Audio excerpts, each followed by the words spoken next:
নমস্কার। বাংলার হ্যাংলার তরফ থেকে সবাইকে জানাই ভালোবাসা। আজকে আবার একটা নতুন রান্না নিয়ে চলে এসেছি। ওই আগের দিনের মতোই খুবই সাধারণ একটা রান্না।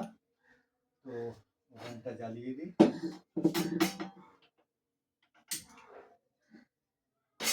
এটা একটা স্বাস্থ্যসম্মত রান্না, যেটা সবাই খেতে পারে। তো আজকে যেটা করছি, ওই বাঙালির ঘরে সবচাইতে বেশি চলে সেই রান্নাটা, সেটা হচ্ছে চারা পোনার ঝোল বা একটু মাখো মাখো টাইপের রান্না হবে। তো আপনারা দেখতে থাকুন। তেল দিয়ে দিলাম কড়াইতে, মাছগুলো ভেজে নেব। তো ওই মাছ কেটে রেডি, এবার ভাজতে দেব। তেলটা একটু গরম হোক। আচ্ছা, এর জন্য সবজি লাগছে এই আলু, বেগুন আর সিম। এই সবজি দিয়ে একটা স্বাস্থ্যের পক্ষে ভালো, পেটের পক্ষে ভালো, এরকম একটা রান্না করছি। তো আপনারা দেখতে থাকুন। যে গরম হয়ে এসছে, মাছগুলো ছাড়বো। আর একটু গরম হোক। চিমনিটা জ্বালাচ্ছি, আওয়াজ হবে।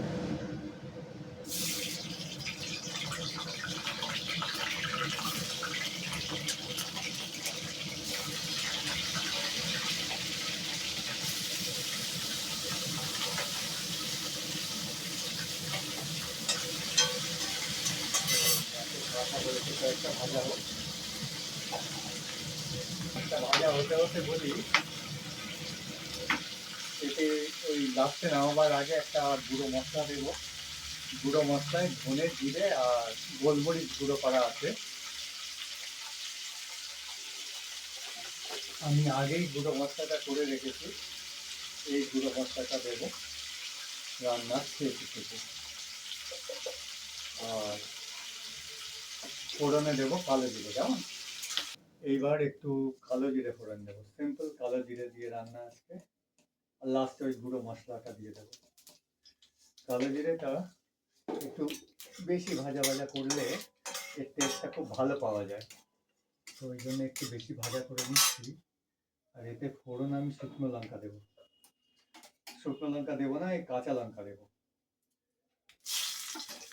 কাঁচা লঙ্কা দিলাম। এবার আলুগুলো প্রথমে দিয়ে দিলাম।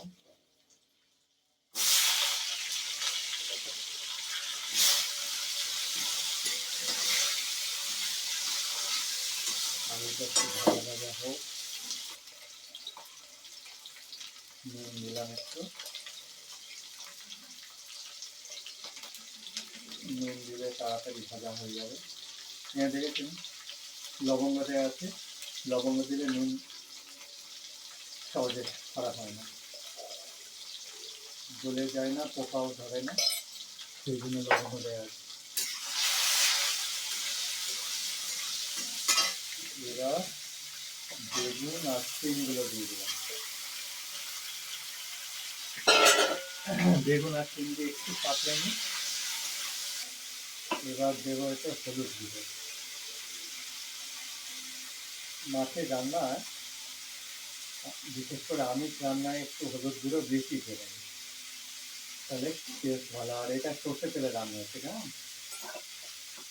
যে কোনো মাছ সর্ষে তেলে রাঁধলে তার স্বাদটা অনেকটা এনহ্যান্স হয়ে যায়। তো সেইভাবে একটু সর্ষের তেল দিয়েই রান্না করছি। আর একটু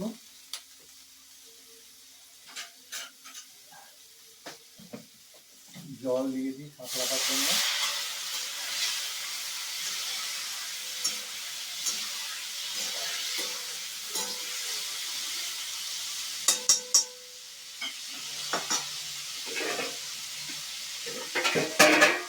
চাপা দিয়ে সাঁতলাতে থাক। কয়েকটা ধনে পাতা দিয়ে দিই।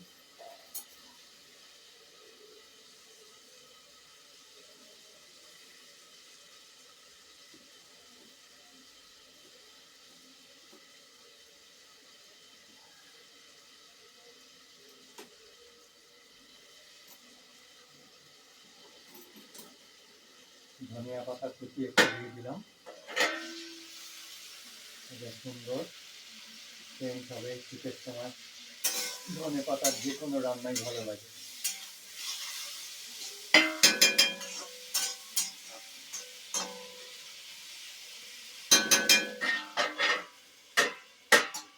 তো এটা একটু দমে থাক।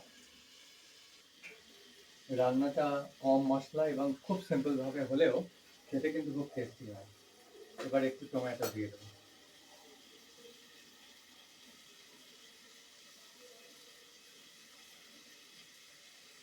টমেটোর সিডগুলো একটু ফেলে দিই।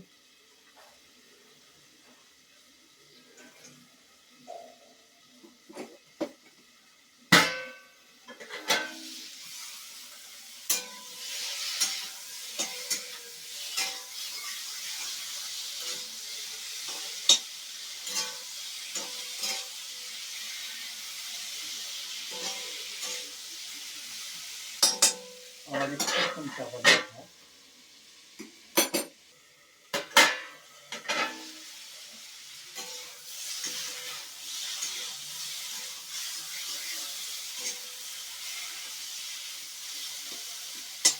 দেখুন এই আস্তে আস্তে তেল ছেড়ে আসছে,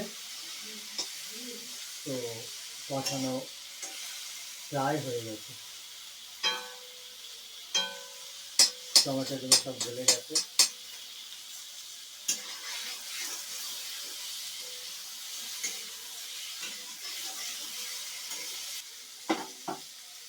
এই সাইড দিয়ে দেখুন অল্প অল্প তেল ছাড়ছে, তার মানে কষানো হয়ে গেছে। এবার আমি জল দিয়ে দেবো। ওই যে গরম জলটা করে দিচ্ছিলাম সেটা দিয়ে দিলাম, আস্তা বাড়িয়ে দিই। এই গরম জলটা দিয়ে দিলাম।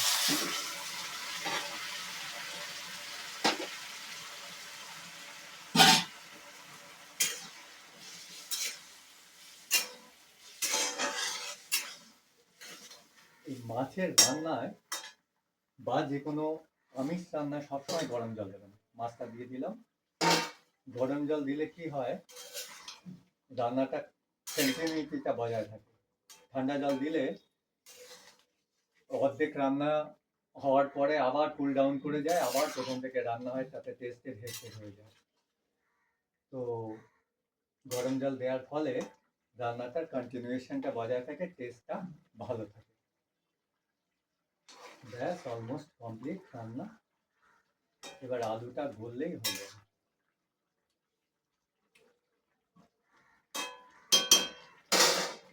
আর একটু ধনে পাতা দেবো একটু।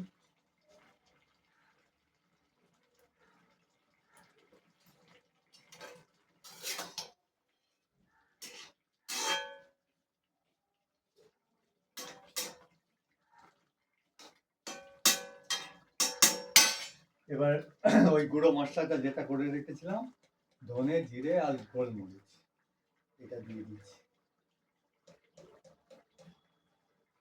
লাগবে না।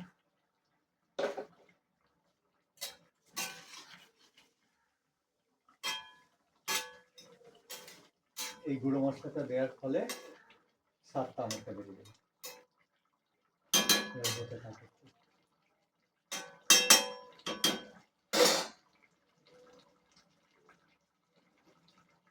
কিছুক্ষণ চাপা দিয়ে রাখি, আলুগুলো সব সম্পূর্ণ গলে যাবে। একটু নুনটা টেস্ট করে।